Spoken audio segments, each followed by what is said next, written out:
जय जवान जय किसान। सर्वात अगोदर इथले तहसीलदार, इथले तलाठी आणि कृषी मंत्री, कृषी अधिकारी यांच्यावर 420 चा गुन्हा दाखल करणं गरजेचं आहे। शेतकऱ्यांना सरसकट 31,000 कोटीची मदत या देवेंद्र फडणवीस सरकारने जाहीर केली, मात्र ज्यांच्या सातबाऱ्याला पाणी आहे, ज्यांच्या सातबाऱ्याला विहीर आहे, ज्यांची बागायत जमीन आहे, त्यांना देखील 8,500 ची रक्कम हे सरकार देत आहे। शेतकऱ्यांना फसवतोय। 31,000 कोटीचा पॅकेज जाहीर करून या ठिकाणी 8,500 रुपये शेतकऱ्याच्या तोंडाला पुसण्याचं काम हे सरकार करत आहे आणि शेतकऱ्याची मोठी फसवणूक होत आहे। बागायतदार जमीन असताना देखील, शेतकऱ्याच्या विहिरीला सातबाऱ्याला पाणी असताना देखील कोरडवाहू म्हणून 8,500 ची रक्कम देवेंद्र फसवणीच देत आहे आणि विरोधक देखील शांततेने हे बघत आहे। तिकडे सन्माननीय बच्चू कडू साहेब आंदोलन करत असताना विरोधक शांत बसलेले आहे। विरोधक कुठेतरी बघ्याची भूमिका घेत आहे। सरकार वारंवार शेतकऱ्यांना फसवत आहे।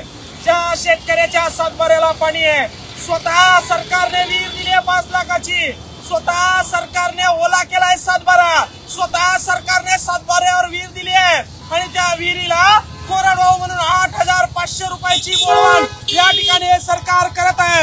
आणि म्हणून शेतकऱ्यांची फसवणूक इथल्या तहसीलदारांनी, इथल्या कृषी अधिकाऱ्यांनी, इथल्या तलाट्यांनी केलेली आहे आणि म्हणून सरकारला या ठिकाणी आता चेतावणी आहे। इथल्या कलेक्टर ऑफिस मध्ये कोंडल्याशिवाय आम्ही राहणार नाही, इथल्या तहसीलदारांना तहसील मध्ये कोंडल्याशिवाय राहणार नाही। शेतकऱ्यांनी जागरूक होणं गरजेचं आहे। मराठवाड्यातील संभाजीनगर, जालना व तसेच विदर्भामधील सर्व जिल्ह्यांना देखील 8,500 ची बोलवण हे सरकार करत आहे।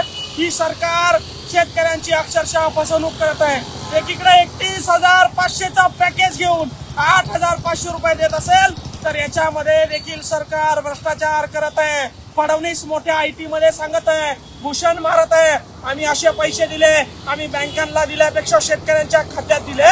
पण ज्या शेतकऱ्याच्या सातबाऱ्याला तुम्ही विहीर लावली आहे, जो शेतकरी बागायतदार आहे, ज्याला 27,500 मिळायला पाहिजे, त्याला देखील या ठिकाणी 8,500 मिळत आहेत। आणि म्हणून सरकार, कृषी अधिकारी, तलाठी, तहसीलदार यांनी हे अहवाल सरकारला दिले। जिथं 80% नुकसान झालंय, जिथं कापूस गेलाय, जिथं मक्का गेले, तिथं यांनी 35% नुकसान टाकलंय आणि हे सरकारचं धोरण आहे। सरकार गोड बोलून शेतकऱ्याचा गळा कापत आहे। म्हणून सर्व शेतकरी बांधवांना विनंती आहे, मोठ्या संख्येनं नागपूरच्या आंदोलनामध्ये सहभागी व्हा, नागपूरच्या शेतकऱ्याच्या आंदोलनामध्ये उभं राहा। जातीच्या पक्षाच्या आंदोलनाला आपण जातो, शेतीसाठी, मातीसाठी, बापासाठी उभं केलेलं हे आंदोलन आहे। आपण सगळ्यांनी या आंदोलनामध्ये सहभागी व्हावं। धन्यवाद। जय जवान जय किसान।